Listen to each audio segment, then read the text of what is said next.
California, the Golden State, has become the first in the country to ban red dye number 3. I have a distinct memory when I was a child in like the early 80s of there being no red M&Ms. Because it was red dye number 2. Which did what? I don't remember exactly what it did. Obviously, it was made of pure poison. I just assumed it made your tongue red, and they were like, no, we can't have this. Red dye number 2, I think, was cyanide. Red dye number 3, I think, is arsenic. Wow.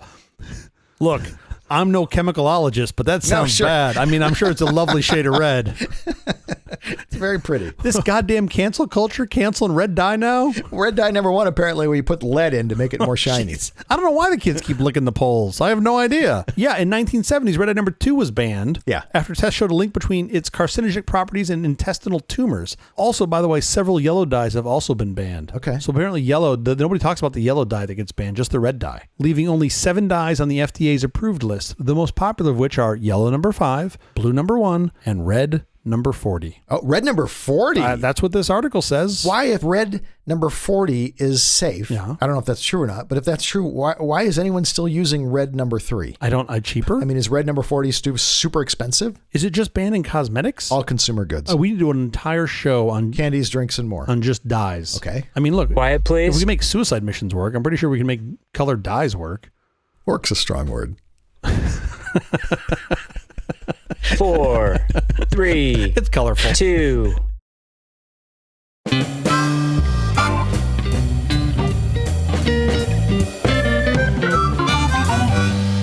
The Apple Company presents a truly terrible podcast. Welcome to Nonsense, episode number 41. I'm Jeff Parker. I'm Stu Little. This is our take on the week's business, tech, and entertainment headlines. After glowing reviews on last week's headline-only episode, and with the MLB playoffs breaking my heart, we're going to try another extended headlines-only episode. Is that so you could have more time to weep? Yeah. Today is World Sight Day. Vision helps people navigate their way around and do their work. It creates intimacy when eye contact is made with another person. It helps keep us safe, connects us with our surroundings, and even helps maintain sharp minds. Sadly, many people around the world lose their sight, often for preventable reasons, simply because they don't have access to appropriate eye health care. The day is meant to bring vision care providers together in the common cause of encouraging people and equipping people to love their eyes. So what was on Nonsense this week? They described vision. How about that? You know, vision is the thing that allows you to navigate the world so you don't bump into things. It's a beautiful thing. Next week, we'll talk about legs. But this is, it's kind of mildly ironic that it's World Sight Day, because I just happened to see this clip of, I think I forwarded it to you, of Dr. Dre talking with Kevin Hart. And Dr. Dre's talking about how Stevie Wonder called him to like clear some music. And he called him like 5 in the morning. And Dre was annoyed that Stevie called him like 5 in the morning to talk to him. And then Dre was like, he's like, well, what's the difference to Stevie Wonder? 5 a.m., 5 p.m., no different to Stevie. And the best part is like Kevin Hart basically stopped breathing. He was laughing so hard. And Dre's just telling the story about Stevie Wonder calling him. And like, it's a fair point. Like, it doesn't matter. Like, time doesn't really matter. It's National Pulled Pork Day. National Pulled Pork Day. Shouldn't it be every day? What's the difference between pulled pork and pushed pork? Pushed pork is something that you do in the privacy of your home.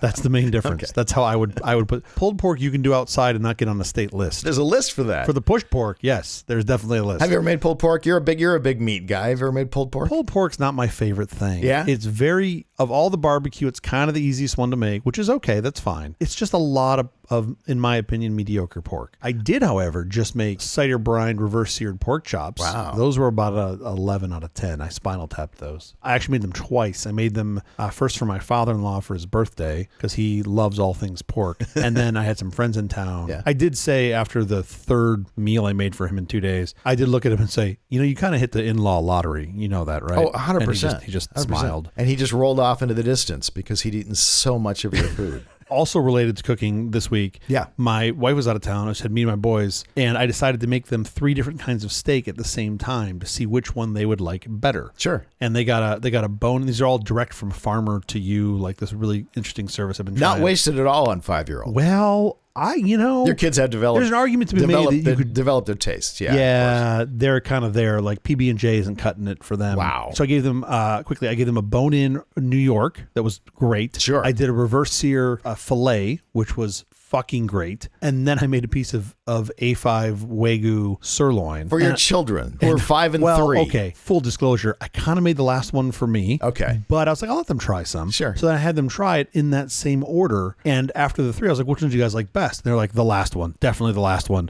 By far, of course. They're not morons. But like kids normally don't like the fat of steaks. My children say the fat's the best part. But in this case, the fat's the flavor, yeah. And they just ask for the fat. And it's marbled in perfect. They ate well, first of all, we had like 2.5 pounds of beef and it was all gone. It was just the three of us. So that's how my week's been going so far. I fear asking you how your week's going based on recent events. Yeah, you probably know the answer. Yeah. I'm a Dodgers fan, and as a friend of mine very wisely says, it's the hope that kills you. Just let go of the hope. Let's get to our headlines. We should. Samsung joins Google in RCS shaming Apple. Samsung has released a new video in support of Apple's hashtag Get the Message campaign, which calls for Apple to adopt RCS, or Rich Communication Services, cross-platform protocol, pitched as a successor to SMS that adopts many of the features found in modern messaging apps, like Apple's own iMessage. For interesting reasons, yes. I actually kind of like the fact that Apple is keeping a closed ecosystem on this, and let me tell you why. Oh, me too. Because to me, it provides more of an opening for something better like Signal, which you have done a great job of converting me to a zealot of. And it's like, you know what would be even better? Just to have one system. There are so many messaging apps. There are so many good messaging apps in the world. Yeah. The fact that you're still using iMessage or still using SMS in any way, but it's just like, wow, let it go. But you know what iMessage does really well is there is no friction. It is a Teflon experience to get into iMessage.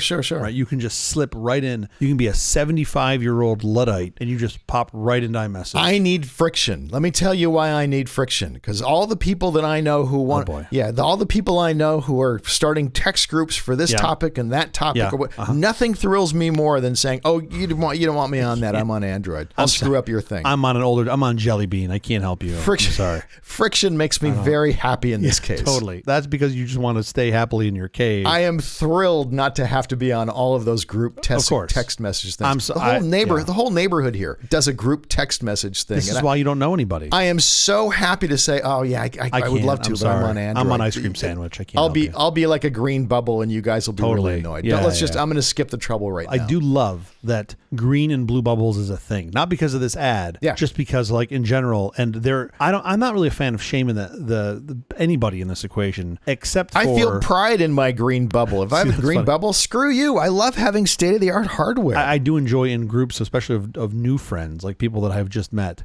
And when you're putting together like a text group, to just be like, "Oh, you're the green guy. You're the green bubble guy." Exactly. Really? Mm-hmm. Nothing makes me happier than saying, "Yes, take me out of the group. Trust me on this. You do not want my slimy green bubbles in your beautiful sea of blue bubbles." I would like to see more Signal and less WhatsApp. If I could get rid of anything, very true. Wouldn't be iMessage. I get rid of WhatsApp, but here we are. And basically, I don't even look at SMS messages, so your text group can go on fine. I look at them maybe once or twice a day at the I get most. very few SMS. To me, it's like email. I just don't care. Yeah. If you know me, you know to reach me on Signal. Sure, that's true. Adobe previews AI upscaling to make old fuzzy videos and GIFs look fresh. Adobe has developed an experimental AI-powered upscaling tool that greatly improves the quality of low-resolution GIFs and video footage. This isn't a fully fledged app or feature yet, and it's not available for beta testing, but if demonstrations seen by The Verge are anything to go by, then it has some serious potential. It's Project RESUP. I just want to highlight here that we just crossed an inflection point, because had you said GIF, I would have folded up this tent and gotten the fuck out of town. When you say GIF, it makes me hungry for peanut butter. For peanut butter, right? Choosy technologists choose GIF. What do you think about this? I watch on YouTube all the time these videos of like driving around Los Angeles in 1930 or whatever. And they're up-res. Somehow magically, they look like they were shot yesterday. Yeah. They're also colorized, and they've also put in some sound, all that's been bogus stuff. But the up-resing of the actual 16 millimeter footage or whatever it is looks great. It looks like it was shot yesterday. Better except contrast. all the cars are really old. Yeah, it's really nice. That an extension of this is when you can do like background painting. Like you can take an image from one of these things and then just be like, I want to extend the background, and it'll just draw more shit that matches the scene. Did you see Peter Jackson's The Beatles Get Back documentary? I haven't seen it yet, but I really want to, because I've heard it's amazing. That video footage, it's all old, crappy 16 millimeter footage that they've up-res, so it looks beautiful. Amazing. And this was done a year ago. I don't know what's taking Adobe so long, but the footage looks incredible. It looks like it was shot last night. That's amazing. And then we debate whether or not adding stuff to photography is real photography. And you're like, well, is that really Ringo playing the drums, or is that like We had that argument on the show last week. Yeah. And The Verge had a great article like 2 days later about, is it really photography? Yeah. And they went through basically the same thing. Well, they're big listeners to the show. EU warns Musk of penalties if X doesn't stop Israeli-Hamas disinformation. Elon Musk's X platform, formerly Twitter, faces penalties under a new European law if it doesn't take action to stop the spread of Israel-Hamas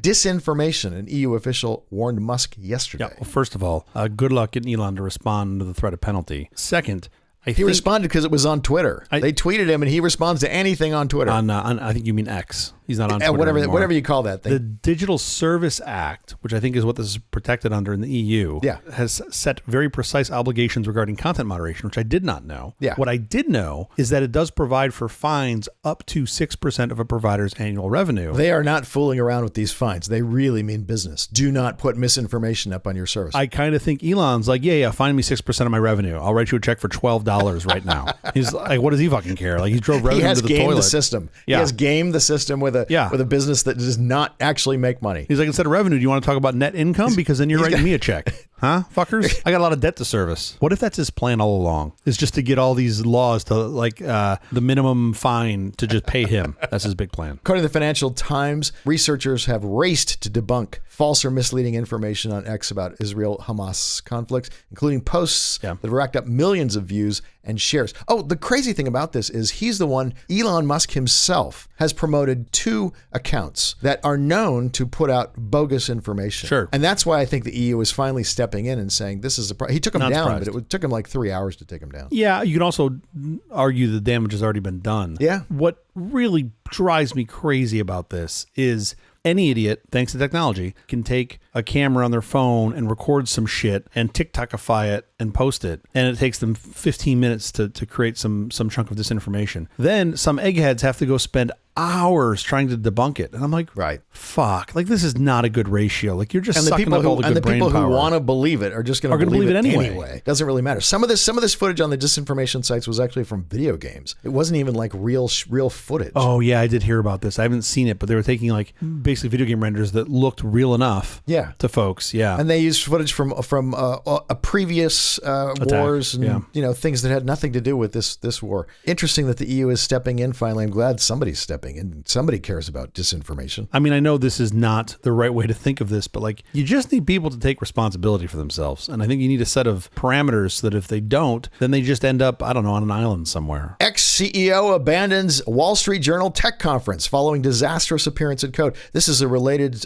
story. Linda Yaccarino was going to go to the Wall Street Journal tech conference, and then she appeared first at the Code conference and had such a disastrous appearance there that apparently she's pulled out of Wall Street Journal's tech conference. Well, at the Code conference, she had no idea at Code they were going to ask her questions. Yeah, exactly. She was set up to fail because she had no idea there'd be questions at the conference. She thought she was just going to sit on stage and they were all going to praise her. Softballs thrown her way. It wasn't even a softball. It was like those balls that are in the ball pits that the kids climb around in. It was like those. You can't even throw it. Kershaw himself couldn't throw that ball faster than 8 miles an hour. It's made out of air. It's a plastic ball of air. And now she's like, I'm busy. I can't. I think this is the answer. She can just avoid all conferences. She can avoid anywhere where she has to answer any question. I know this is not what happened at Code, but I do think any of these conferences that Yaccarino vacates, they should just immediately backfill her speaking slot with Yoel Roth from ex-Twitter. Yoel Roth had more interesting things to say. Totally. And was like even keel. I'm just wondering for how much longer I'm going to get to say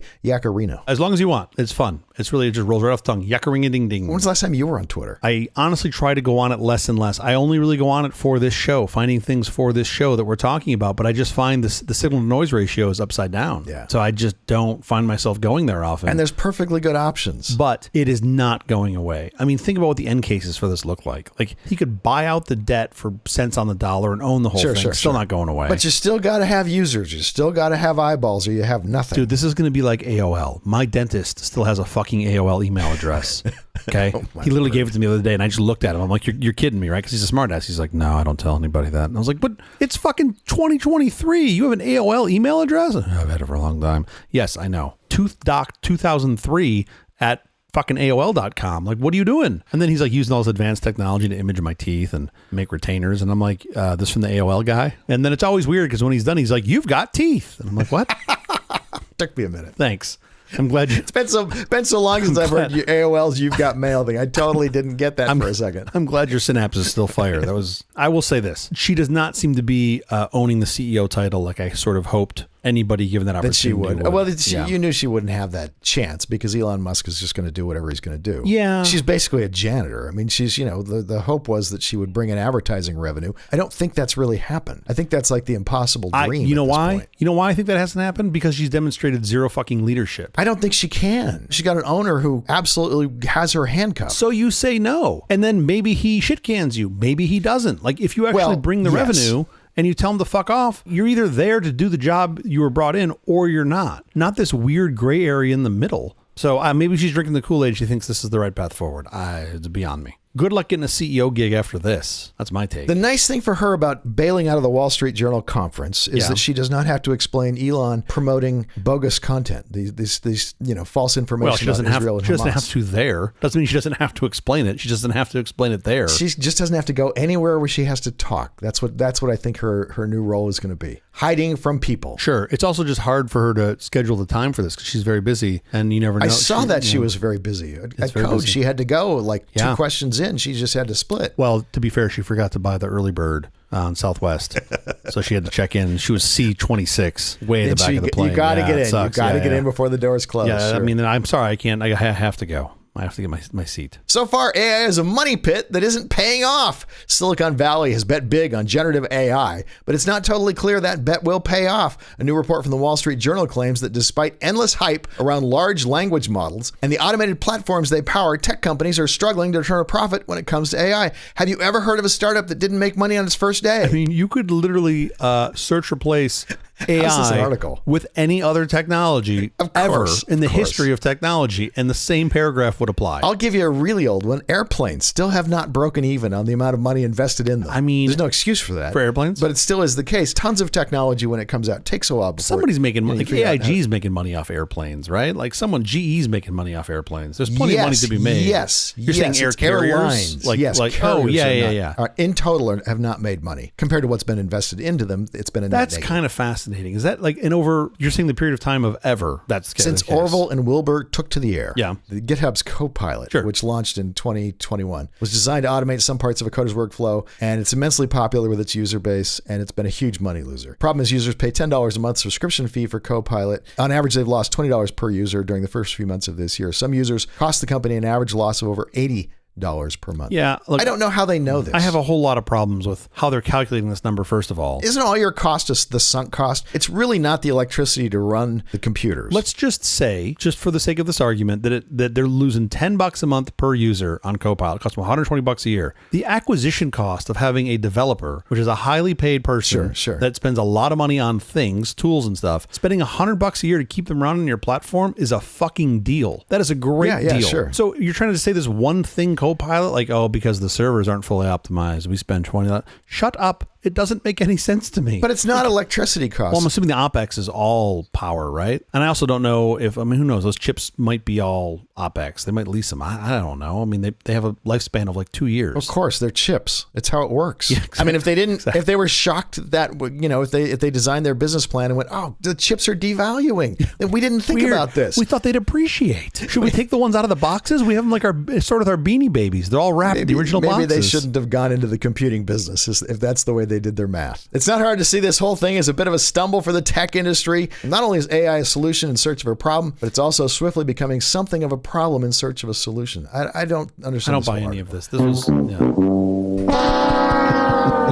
California's right to repair bill is now California's right to repair law. I'm excited about this because you can now take your phone to a mom and pop shop. Yeah. And for a fraction of the cost, you can have them repair it. And they can do it with actually authentic parts. Sure. Not parts from, that were bought from somebody who did a smash and grab on an Apple store. More interesting to me on this are the stipulations that, like, depending on the price of the product, determines how long the manufacturer has to keep parts available for, which is kind of cool. So, like, the cheaper stuff. Oh, yeah? Yeah. The cheaper stuff is like 3 years, then 4 years, then it's like 5 a year. years. Yeah, but then if it's like a phone, they've got to keep it for 7 years. I think it's that was the Google thing. Google announced Yeah. they were keeping parts in stock for their new Pixel Yeah. phone for 7 years. But that's for all devices that are over like $100. They need 7 years of documentation and parts for, Yeah. which is kind of interesting. I also do wonder, like, you think about this with cars too. Cars obviously a lot longer than 7 years. you got to maintain a warehouse and manufacturing capabilities for shit that's 7 years old. Like that can be expensive. And almost no one is going to still have a 7-year-old phone. Now, maybe this is the time they do. Phones have matured a lot. As a software guy, I've always been super impressed with how Cisco manages this. Cisco manages many, many, many trains of software for devices because they want them to last, 10, 15, 20 years. Maybe we just put some software in their phone that eats up their battery and makes it get really hot and slows down their machine, so they'll just buy a new one. That's another Apple invention. All right, coming up, more headlines. MGM didn't pay ransom. Hackers are selling 23andMe's data.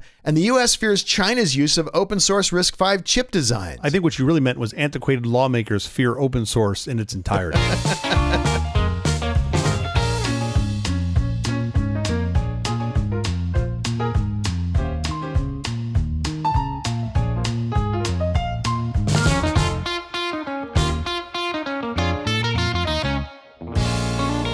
MGM didn't pay up after hackers broke into its system and stole customer data. The Wall Street Journal wrote on Thursday that MGM Resorts International did not pay the ransomware attackers who broke into its system last month, forcing the company to shut down systems at several of its hotels and casinos. I think it was all of its hotels and casinos, wasn't it? I think it was all of them pretty much, yeah. The hack kept many waiting to check into their rooms. They had to resort to pen and paper. Oh, the horror, the horror. I mean, look, I'm always reminded of the John Ehrenberg quote that he delivered to us when I made fun of his pen. He was like, it still works. Pretty impressive. MGM did not pay the ransom. Totally. And this is almost certainly not good for them. This is not the best thing for MGM. For MGM, no, of Not course, in it the would have short been term. expedited things just to pay the thing and move on. But I'm so pleased that they chose not to do this. Because, Yeah, they did the right thing. Yeah. It looks like in pretty much every direction, except initially storing their data in plain text on a Zune player.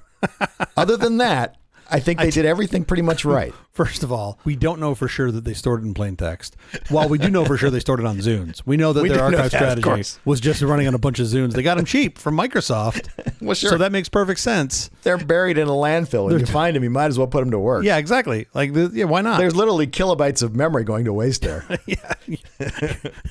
That's 640K. You can't just throw that away. Why would you ever need more That's memory enough than for that? anybody. Among those kept waiting was FTC Chair Lena Khan, who was in Las Vegas, Nevada to attend meetings about a merger between Kroger and Albertsons. I mean, of all the people to have be adversely affected by your hack, Oh, my word. I No, gotta that's feel not- like the chair of the FTC It's the thing you pray pretty doesn't high on the happen. list, right? I mean, I think you'd rather have like the president. Thankfully, she's busy suing Amazon. She's got her hands full. Totally. Did they somehow pass the buck to Amazon? They'd be like, oh, they all came in through the Amazon front door. Yeah, no, this is terrible. They, so I think MGM said to the actual quote that they said to the SEC in their filing was that this was only for customers that transacted with the company prior to March of 2019. Right. So they hacked like a backup. It was a backup data somewhere. backup. Yeah. Right. And I also like that they said that, quote, virtually all of the company's guest-facing systems have been restored. So they're clearly not all online yet, with the rest coming in the sort of coming days. Right. MGM said in a press release that hackers made off with customer data, including names, contact information, date of birth, and driver's license numbers,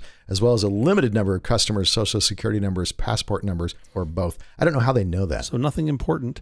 Presumably, how do they know? Presumably, they've got an access log. They've got like an audit log. They can see the files are accessed, and they know what's in it. But still, this is some really bad data to have leaked out. Yeah. That you don't want to have leaked out. They've said that it has, again, quote, cost them less than $10 million in technology consulting services, technology legal fees, and consulting, right. expenses. Yeah. I always love when they say less than $10 million because you know what's less than $10 million?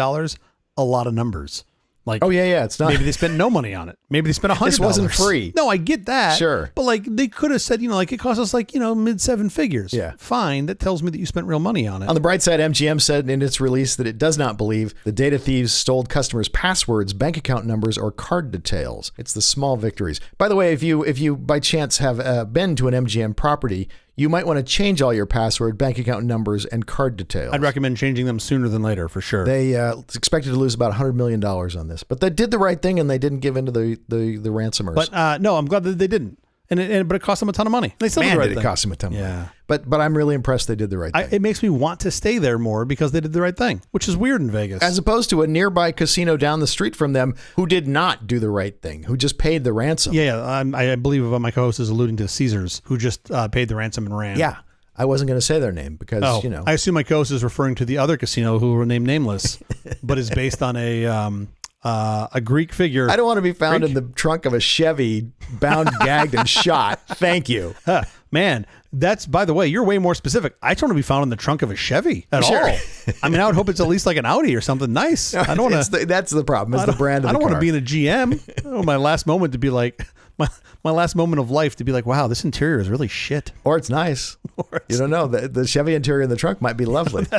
That's called the Italian boss package. Sure. I like the boss. It just comes with it's like a Post-it note, like one of those Post-it note pads, but of carpets in the trunk. Yes. It just comes pre pull off, all the blood goes away. Everything. Exactly. You just have a You just roll it up. Yeah. a brand new layer of carpet. Totally. Yep. Hackers are selling data of millions lifted from 23andMe's genetic database. 23andMe posted a blog yesterday saying that data from its users, a genetic testing and analysis platform, have been circulating on the dark web forums after hackers used recycle logins to gain access to get into accounts. And this is the we came through the front door and got all your data approach. 100%. They didn't break into the servers. They actually broke into individual accounts and got if you opt into this thing called DNA relatives, which allows you to see who you're related to. They just scrape that data. Yeah. This could have happened at any time. By the way, I don't think it necessarily is shut down now. I was going to say, I think it can still happen. I think you just need an account. Right. If you logged in and got if you signed up for an account, you probably have the ability to scrape this data now. Yeah. My hunch is they probably just took username password lists from other non-23andMe user dumps. And they just tried them to see what worked, and then just found one that worked, and they were good to go. They probably found a lot more than one. I mean, most people, of course, the vast majority of people share passwords across sites, which is terrible. Please stop doing that. The hacker leaked what they said was 1 million lines of data for Ashkenazi Jewish people before saying they would sell stolen 23andMe data for $1 to $10 per account. I want to know what makes you a higher value account or makes you a lower value account. What? Yeah, the number is of my links data that you worth have? $1 and yours was worth 10? Yours can't be worth much. I mean, basically, your entire interacting graph would be with DoorDash drivers. That would be, and like Postmates, but yes, I know what you mean. And like that one really nice usher at the Dodgers games. That would be your entire interaction graph. Would be it, and me. That's it. The data stolen includes usernames, profile photos, genetic ancestry results, date of birth, and geographical location. So basically everything that 23andMe had. And also all of your DNA. Like what else is there? All of the sequencing of your DNA. Oh, that's ridiculous. He said there was no indication of a security incident within our systems, which basically means they just scraped the DNA relatives, which is very interesting. There's a lot of data out there like this that you can get. You would hope they'd at least do some rate limiting or maybe look at patterns across users to try to detect this, but it's tough. Sure. Yeah. As many as 7 million accounts may be in the sale. Yeah, that was PC Magazine, I think, that had said that. I don't know how they got that number. Yeah. 1 million users was posted. They've got 14 million users total. Here's the thing with DNA data, right? If I don't do 23andMe and Ancestry.com and my sister and my dad do, they basically have me. Oh, yeah, totally. They don't need me to do it. If you have my sister's DNA, my dad's DNA, or my sister's DNA and a cousin's DNA or something like that, you now have me. That doesn't work for me. Fortunately, I was adopted. Oh, well, good for you. That's what my brother told me for the first 12 years of my life. Sure. This touches on something else that I wanted to do a segment on, which is that I'm really fascinated by these sort of DNA databases, but there's also something that has kept me out of them. Yeah. Because because it's, you know what? The analog is the password managers, right? It's the same thing to me. Yeah. I don't like the honeypot. You end up, by all of us doing this, you end up making a honeypot. And I really just don't want that data out there. There's just one giant database that has everybody's information, and it's a big win if you decode it. If anybody's going to spread my DNA around, it should be me. Oh, the college years. The college years. What? I'm moving on. Are we moving on? I'm still basking in the college years. That was a really good line.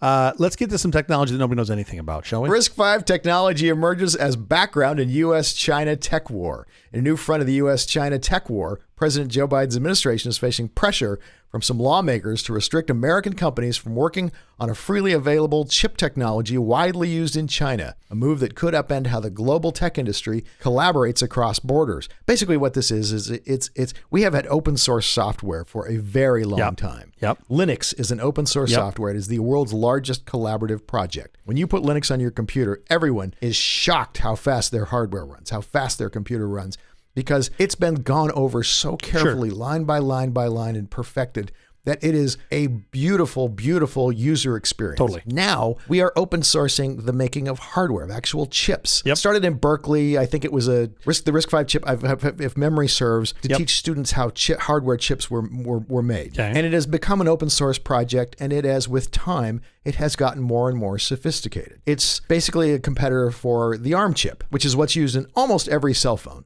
Even the Apple M1, M2 chips, those are all from ARM, which is a company in Britain that's called ARM Holdings. Yeah. And they're making essentially the same sort of thing, reduced instruction set chips, RISC chips, as opposed to CISC chips, which are complex instruction set chips. Can we just talk for a minute about how awesome that name is? ARM Holdings. ARM Holdings, it's brilliant. Sure. Like, how come the British get all the better names than us? Oh, We're just great. like It's just Intel. And they're like, nope, ARM Holdings. And I remember when everybody had Intel on their machines, including the Macs were all Intel, and I was playing around with ARM chips going, wow, Intel should buy this. They're going to be in huge trouble when this thing comes along. When was that you were thinking about that? Oh my, early 2000s. And now I'm looking at the RISC-V chip and thinking, oh yeah, no, it's over for everybody. Yeah. RISC chips are not being used in cell phones now. It may be a long time before they're used in any consumer type devices, but little controllers. Yeah. You can use RISC-V chips. On the high end, big systems with 100 plus cores are using RISC-V architecture. Yeah. This is a big deal. And we're saying now that we would like China to not have access to these designs, these chip designs. I have some very bad news for those people who think that's going to be a problem. It's currently available. Yeah, that genie's out of the bottle. But I love our lawmakers writing a letter. Dear China, please delete all the RISC instructions that we've sent you.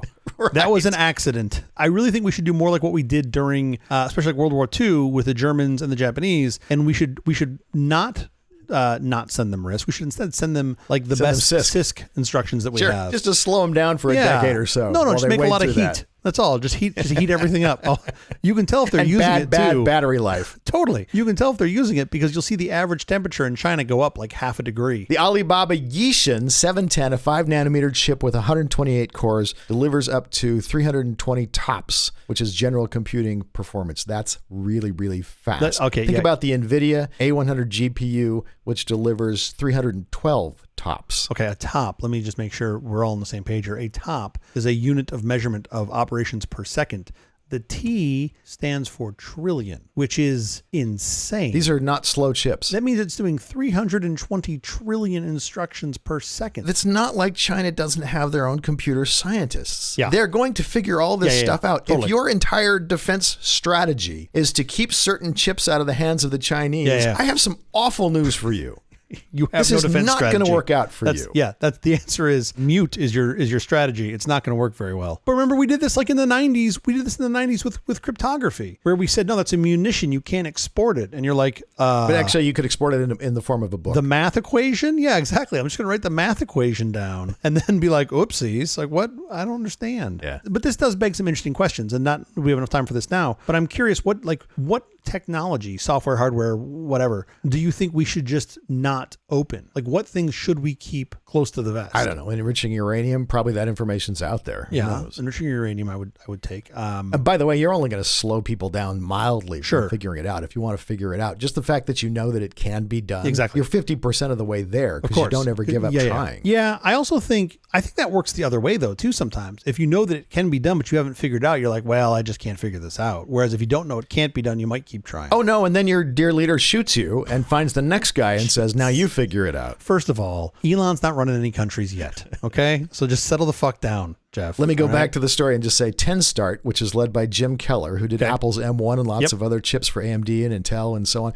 is doing 100 plus core high performance RISC-V chip. This is crazy. This is really like the guy who does lots of cool chips. Yeah. Who's doing some amazing work with RISC-V chips. These multi-cores really seem like they are the answer to scaling. That is insane to have 100 core plus chips. Like, that just blows my mind. It's remarkable what you do when you give people the profit motive. And that is to say, I don't have to pay all this profit to ARM to license their technology. I mean, when you moved from CISC down to ARM, the chip cost went probably from $300 a unit down to $30 a unit. Sure. And it's probably about to drop to $3 a unit with RISC-V because you're not paying any licensing fees. Is that true? Yeah. Oh, wow. So wait, what's the revenue driver then? I thought they're still putting royalties on these. No, there's no royalties. Open source, literally. Oh, that's right. RISC-V. Jesus Christ. We're all pitching in, making this chip the very best we can possibly make it, including Chinese, including the Chinese computer scientists. Everybody around the world is pitching in to make this thing as good as we can possibly make it. And have they being ARM, what are they going to do with the proprietary stuff? Do they at some point open it, like after 8 years, or at that point it's so old it doesn't matter? Honestly, I think it might be too late. It's for probably ARM. too late. As far as RISC-V is down the path, which is not that far. They're a long ways away from being ARM. But once you start this ball rolling, the inertia is incredible. Who knows, as much as 90% of the world's computers could be running on Linux. Yeah. You don't see it because you're running a Mac. Or whoever's running a PC, they don't see it. Well, because you go in and you see all the back-end servers and all of that. Virtually the internet runs on Linux. There's no internet without Linux. You're going to definitely grit your teeth at this. Even Mac OS itself, right? It's got a direct lineage back to Linux. No. It's not running a Windows 16 message loop. No. Actually, the Mac has lineage back to the Mach kernel, Carnegie Mellon, which was what the Next machines ran. It precedes Linux. I thought it was BSD next, from Next OS. It is BSD. So no Linux per se. No. Linus Torvalds, the creator of Linux, had a meeting with Steve Jobs, and the only thing Steve Jobs kept saying was, we have to get you to work on Mac OS. And Linus Torvalds was like, yeah, I'm not doing that. You don't get what's coming. Yeah. You're not seeing what's coming. I don't think you see what's coming down on this. You know, here's what we need to do. I need to take all the Linux variants. I need to feed them into 23andMe. And I need a bunch of hackers to just go expose that data so I know this fucking lineage and how it works. Because I can never keep it right. It's not the Linux variants you care about. It's the Unix variants. I care about, no, I do care about all of them, like from Bell all the way down. Like I really do. But every time I try to dig into this, I end up in some loop somewhere and I find some other interesting tidbit. It's not. No, I know, but I find some other interesting tidbit. The next thing you know, I'm down the rabbit hole. AT&T used to license Unix.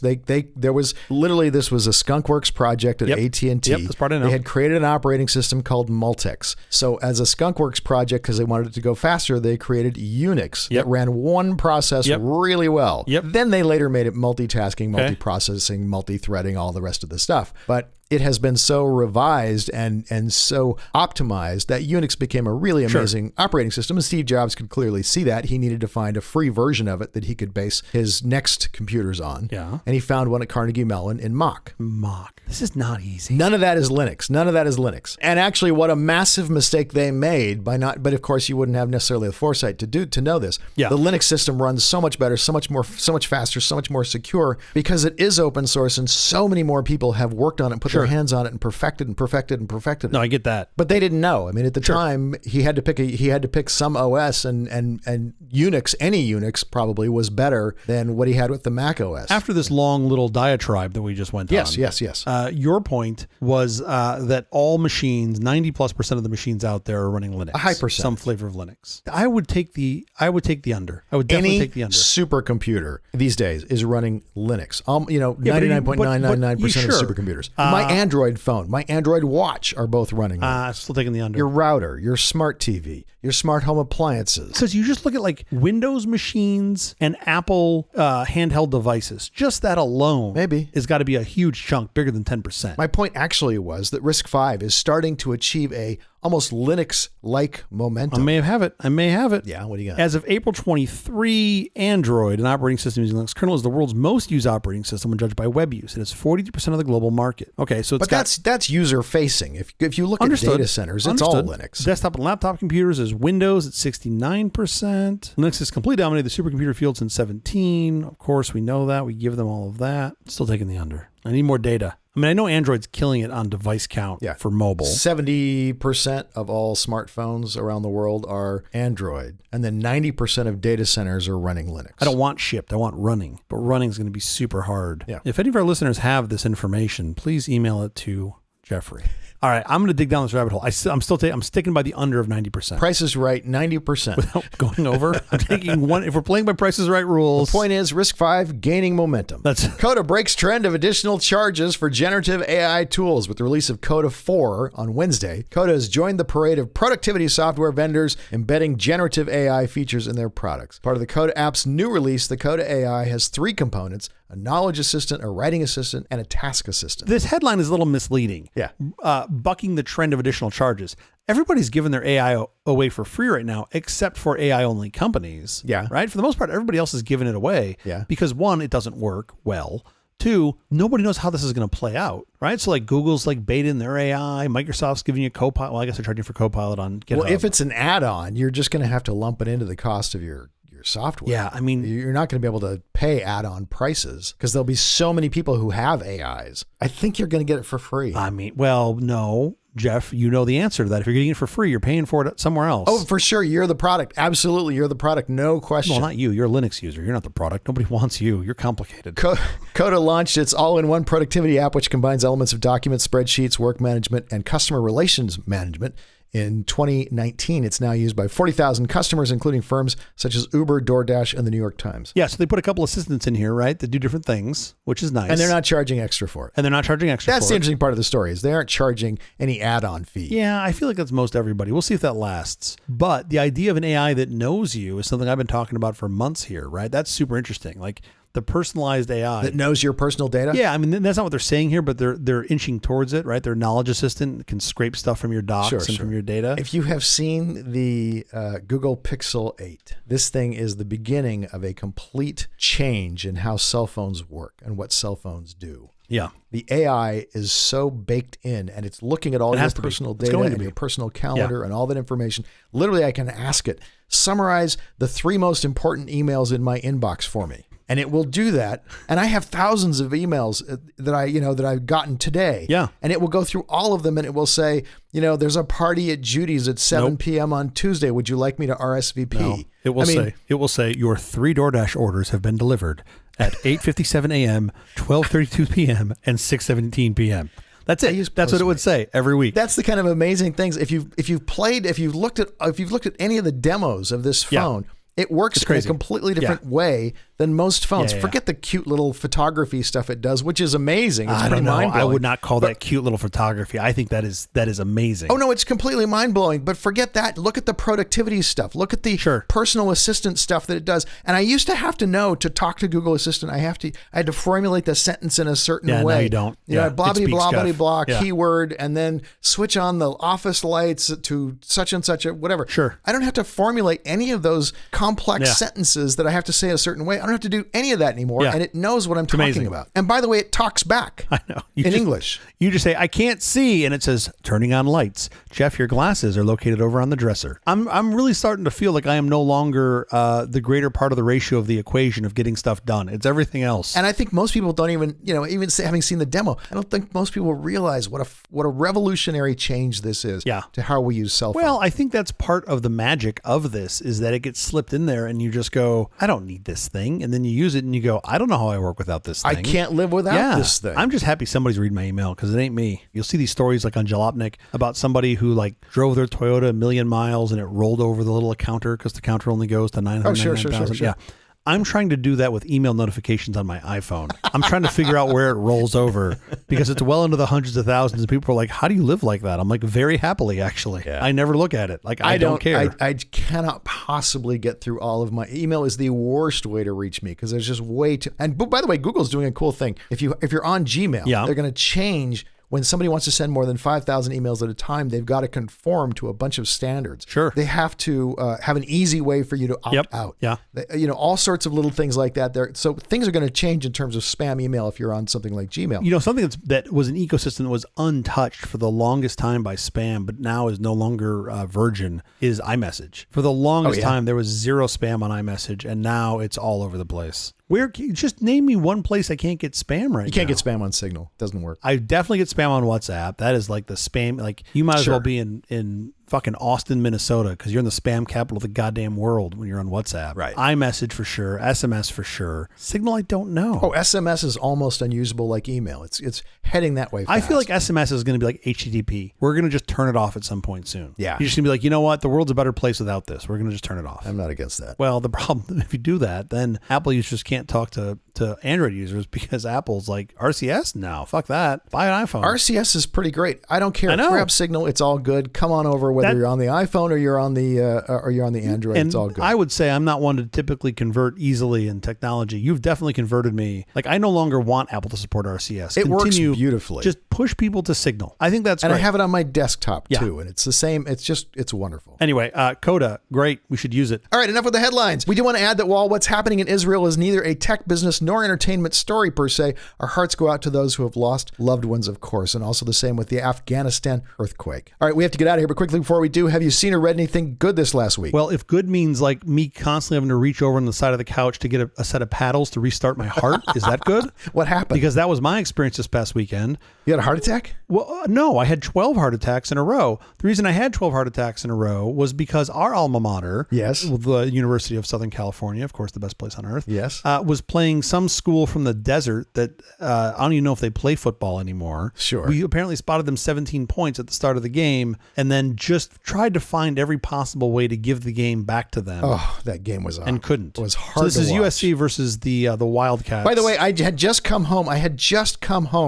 From the Dodgers game where Arizona had stomped on the Dodgers. Yeah. I was very happy that SC prevailed. Well, I mean, you saw they barely prevailed. Like the AP poll put SC below Texas, who lost on Saturday. Sure. So they're basically like, I don't think they're wrong, by the way. They're not wrong. They're not wrong. By the way, since the first we played the other Arizona, we seem to have gotten worse. And everybody said, well, this game will be like a scrimmage. We barely won that game. Yeah. And we seem to have gotten worse and worse every week. Yeah, it was like a scrimmage in that nobody took it seriously on the SC side. I think that was the only part that was like a scrimmage. I was constantly texting and being texted by folks, and I was just like, I don't need this stress on a Saturday night. Like I don't understand why we're doing this. How to many ourselves. overtimes? What was the final total? They went to 3 overtimes. Crazy. Caleb Williams still looked amazing. Yeah, So for sure. It was fun. I think I took a year off my life. How about you? I finally watched season 2 of Winning Time, The Rise of the Lakers Dynasty, which is based on the book Showtime, Magic, Kareem Riley, and the Los Angeles Lakers Dynasty of the 1980s by Jeff Pearlman. The first season was the 1979-1980 NBA season, Jerry Buss's first as owner and Magic Johnson's rookie year. The second season, which I just finished watching, is between 1980 and 1984, The Rise of Riles. See it on HBO. Which season did you like better, the first or the second? I loved every second of both of them. Really? I'm heartbroken this show has been canceled. I would love for this to keep going. There are lots more seasons of fun to find out about. Hopefully some other streamer will pick up the story. Why'd they cancel? I thought it was being watched like crazy. I don't know exactly what happened, but it got canceled like right as they were releasing the final episode of season 2. All right, I'll check it out. That's the episode. Thank you for joining us for all of this nonsense, a truly terrible podcast from The Awful Company. Visit us on the web at nonsense.productions. I'm CJ Little. I'm Jeff Parker. If you like this program, please follow, download, subscribe, and like at Apple and Google Podcasts, Amazon Music, iHeartRadio, Spotify, our favorite Overcast, or wherever you may get your podcasts from. Podcastindex.org. Special thanks to our floor director, John Abdelnour. Thanks, John. We'll be here every Thursday morning for more nonsense. Please join us.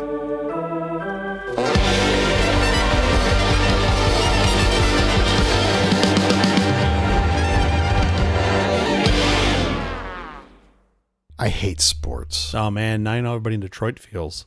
Go Lakers.